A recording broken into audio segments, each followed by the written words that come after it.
Communal आग जो BJP Hindu मुस्लिम के नाम पे भड़काना चाह रही है, लोग उसको समझ लें। रियाज कटारी किस पार्टी का व्यक्ति था, जम्मू कश्मीर में जो आतंकवादी पकड़ा गया वो किस पार्टी का व्यक्ति था। हर जगह आपको बीजेपी के सिग्नल मिलेंगे। बीजेपी दंगे भड़काती है, बीजेपी भाड़े के आतंकवादी पहुंचाती है और बीजेपी ही मर्डर करवाती है और फिर बीजेपी उनके विपक्ष में उनके खिलाफ जाती है। तो इनका एक ये ट्रेनिंग सेंटर है जो हिंसा फैलाने का काम कर रहा है, जो सौहार्द को बिगाड़ने का काम कर रहा है। 70-75 साल के रिटायर्ड प्रोफेसर हैं, रिटायर्ड आईएएस ऑफिसर हैं, जो आरएसएस की पाठशाला में जाते हैं, जो नारंगी रंग का जो है वो हाफ पैंट पहनते हैं, उन लोगों को ये लेटरल एंट्री के जरिए डायरेक्ट उनको ज्वाइनिंग दे रहे हैं। आरएसएस और बीजेपी के लोगों का क्या रहता है, इनके खाने के दांत और होते हैं और दिखाने के दांत कुछ और होते हैं। आरएसएस के जो इनके जो लोग हैं, आरएसएस के कैडर के लोग हैं, तो उनको नौकरी देने के लिए ये लोगों ने ये योजना शुरू करी है। क्योंकि इनके हिडन एजेंडाज में क्या रहता है ये किसी को पता नहीं रहता। इनका जो कार्यशैली है, कार्यशैली बड़ी अजीब तरीके की है। अब जब राष्ट्रवाद में राष्ट्रवाद नहीं ढूंढते हैं, राष्ट्रवाद में व्यक्तिवाद ढूंढते हैं। राहुल जी ने कहा था कि मोदी जी ने पूरे देश को इस समय केरोसिन पूरे देश में छिड़क रखा और देश कभी भी नफरत की आग में जल सकता है। ये देश को हिंसा की तरफ ले जा रहे हैं, देश में हिंदू मुस्लिम के नाम पे झगड़ा कराना चाहते हैं। वहाँ हाथ चूमना पड़ेगा क्योंकि तकरीबन 52 देश हैं जो इस्लामिक देश हैं। इस पे प्रधानमंत्री जी नहीं बोल सकते हैं। हाँ बोलेंगे, अगर दंगे भड़काने होंगे तो प्रधानमंत्री जी बोलेंगे, दंगे शांत कराने के लिए प्रधानमंत्री जी नहीं बोलेंगे। यही तो हमारे प्रधानमंत्री जी की खास। देखो साहब, आप बात को ज़्यादा ना खींचो और 100 बात की एक बात संक्षेप में समझ लो कि बीजेपी सांप्रदायिक हिंसा भड़काना चाहती है।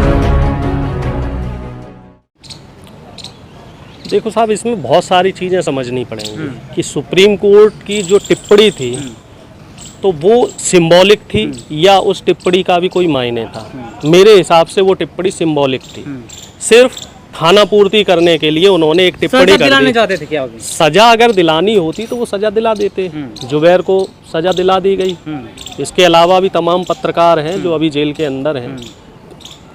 है क्या दरअसल कि सुप्रीम कोर्ट भी खाना पूर्ति कर रहा है और जो ये ट्रोल आर्मी है भारतीय जनता पार्टी की, ये ट्रोल आर्मी इस होड़ में लगी हुई है। मैं देख रहा था कई तमाम रिटायर्ड जज हैं, कई आईएएस पीसीएस ऑफिसर्स हैं जिन लोगों ने उन सुप्रीम कोर्ट की जज की टिप्पणी पे उनको ट्रोल किया। दरअसल सब लोगों के पीछे के अंदर एक होड़ है कि भाई राज्यसभा की सीट हमें मिल जाए। जब से एक वो रिटायर्ड जज को राज्यसभा मिली है जिन्होंने मोदी जी की वो फाइल जलवा दी थी राफेल वाली, तब से होड़ लगी हुई है कि मैं ऐसा डिसीजन भारतीय जनता पार्टी के पक्ष में दे दूं कि मुझे भी राज्यसभा मिल जाए। अब सब चापलूसी में लगे हुए हैं, चाहे मीडिया जगत के लोग हों, गरिमा का कोई ख्याल नहीं, चाहे मीडिया जगत के लोग हों, चाहे कोर्ट के लोग हों, चाहे फिल्म जगत के लोग हैं, सब अपनी मर्यादाएं खो चुके हैं। गरिमा नहीं बची क्या? नहीं, अब गरिमा अगर कोई योग्य व्यक्ति होता है वही तो सुप्रीम कोर्ट की गरिमा को रख पाएगा। कॉलेजियम सिस्टम से जज का बेटा जज बन रहा है, ठीक है, बिना कोई परीक्षा पास करके आप सुप्रीम कोर्ट के जज बन रहे हैं, तो आप उसका कैसे उसको जस्टिफाई कर पाएंगे? मुझे तो ये चीज़ समझ में नहीं आती है।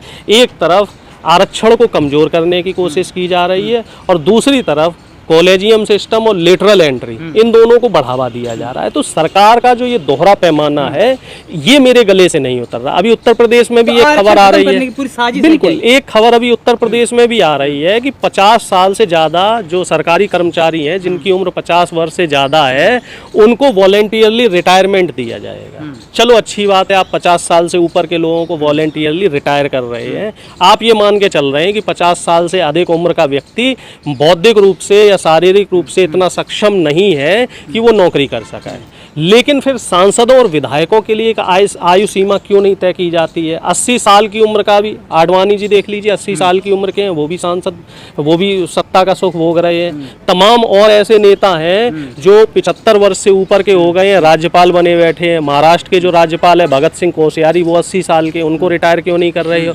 और दूसरी चीज़, कई रिटायर्ड लोगों को बीजेपी डायरेक्ट ज्वाइन करवा रही है। कई 70, 75 साल के रिटायर्ड प्रोफेसर हैं, रिटायर्ड आईएएस आईएएस ऑफिसर हैं जो आरएसएस की पाठशाला में जाते हैं, जो नारंगी रंग का जो है वो हाफ पैंट पहनते हैं, उन लोगों को ये लेटरल एंट्री के जरिए डायरेक्ट उनको ज्वाइनिंग दे रही है। तो सरकार का ये दोहरा मापदंड क्यों? इसके पीछे दो वजह हो सकती हैं। पहली वजह तो ये है कि सरकार धीरे धीरे जो आवाज़ उठाना चाहता है सरकार के खिलाफ, उसकी आवाज़ को कमज़ोर कर रहे हैं। और दूसरा जो कारण है वो ये है कि आरक्षण को कमज़ोर किया जा रहा है। आरक्षित पदों में जो SC ST और माइनॉरिटी के लोग आरक्षित सीटों के जरिए जा रहे हैं, तकरीबन 50% लोग आरक्षण का लाभ लेके उस सिस्टम में पहुंचने की कोशिश कर रहे हैं, तो उस सिस्टम को कमज़ोर करने की कोशिश की जा रही है। 50 साल पे उसको रिटायर कर देंगे, नई भर्तियां भरेंगे नहीं, तकरीबन 1,60,00,000 सरकारी पद खाली हैं, जिसमें से 80 लाख के आसपास तो आपके केंद्र सरकार में पद खाली हैं और इतने ही 70-80 लाख राज्य सरकार में पद खाली हैं। इन पदों को सरकार भरने पे विचार नहीं कर रही है। सरकार क्या कर रही है? ठेके पे लोगों को ला रही, कॉन्ट्रेक्चुअल बेसिस पे नौकरी दे रही है। जो आप अग्निवीर योजना के डिस्कशन कर रहे थे, तो अग्निवीर योजना क्या है? एक शॉर्ट टर्म टेम्परेरी योजना है, 4 साल आपको नौकरी दी जाएगी। उसके बाद क्या होगा? उसके बाद ये 4 साल एक्चुअली एक ट्रेनिंग है। इस ट्रेनिंग के दौरान आप कुछ चीज़ें सीख जाएंगे और उसके बाद आपको अडानी अंबानी जैसे जो बड़े बड़े उद्योगपति हैं उनके यहाँ गार्ड की नौकरी मिल जाएगी। और जो ये योजना है वो इसीलिए बनाई जा रही है। हैं कि ये आरएसएस की ट्रेनिंग है, हो सकता है उनको ला करके उनके हाथ में कुछ हो सकता है, इसके पीछे भी इनका हिडन एजेंडा हो, क्योंकि आरएसएस और बीजेपी के लोगों का क्या रहता है, इनके खाने के दांत और होते हैं और दिखाने के दांत कुछ और होते हैं। हो सकता है ये आरएसएस के जो इनके जो लोग हैं, आरएसएस के कैडर के लोग हैं, तो उनको नौकरी देने के लिए ये लोगों ने ये योजना शुरू करी है। क्योंकि इनके हिडन एजेंडाज में क्या रहता है ये किसी को पता नहीं रहता। इनका जो कार्यशैली है, कार्यशैली बड़ी अजीब तरीके की है। अब जैसे किसान लोग हैं सर, ये हाँ राष्ट्रवादी हैं, लेकिन ये राष्ट्रवाद में व्यक्तिवाद ढूंढने वाले लोग हैं। ये राष्ट्रवाद में राष्ट्रवाद नहीं ढूंढते, ये राष्ट्रवाद में व्यक्तिवाद ढूंढते हैं और निजी स्वार्थों की पूर्ति करते हैं। किसानों के लिए कानून लाए, ठीक है, लेकिन उससे किसानों को फ़ायदा नहीं मिल रहा था। फ़ायदा किसे मिल रहा था? बड़े बड़े उद्योगपतियों को।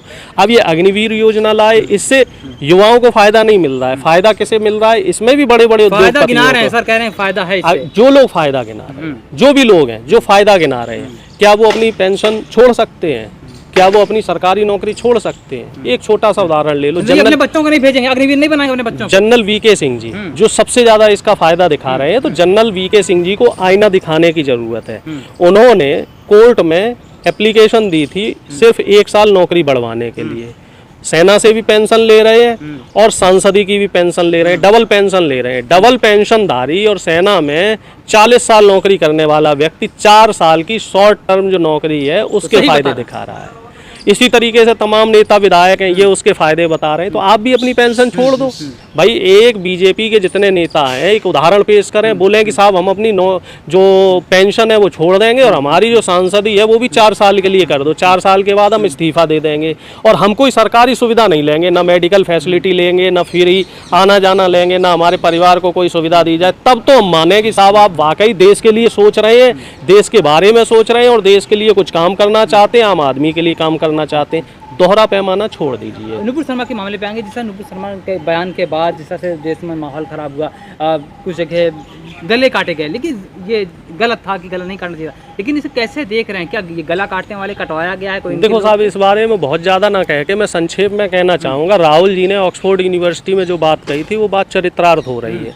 राहुल जी ने कहा था कि मोदी जी ने पूरे देश को इस समय केरोसिन पूरे देश में छिड़क रखा और देश कभी भी नफरत की आग में जल सकता है। राहुल जी की वो बात चरित्रार्थ हो रही है। बीजेपी ने जो सांप्रदायिक माहौल बनाया था, कम्युनल माहौल बनाया था, अब ये उसी का काट रहे हैं। प्रत्यक्ष और परोक्ष रूप से कहीं ये डायरेक्टली इन्वॉल्व होते हैं, कहीं ये इनडायरेक्टली इन्वॉल्व होते हैं। ये देश को हिंसा की तरफ ले जा रहे हैं, देश में हिंदू मुस्लिम के नाम पे झगड़ा कराना चाहते हैं। की जो जिसने हत्या की थी उसके तार बीजेपी के निश्चित तौर पे कहीं भी हिंसा हो रही है, कहीं भी अराजकता हो रही है, वहाँ बीजेपी के ही तार मिलेंगे।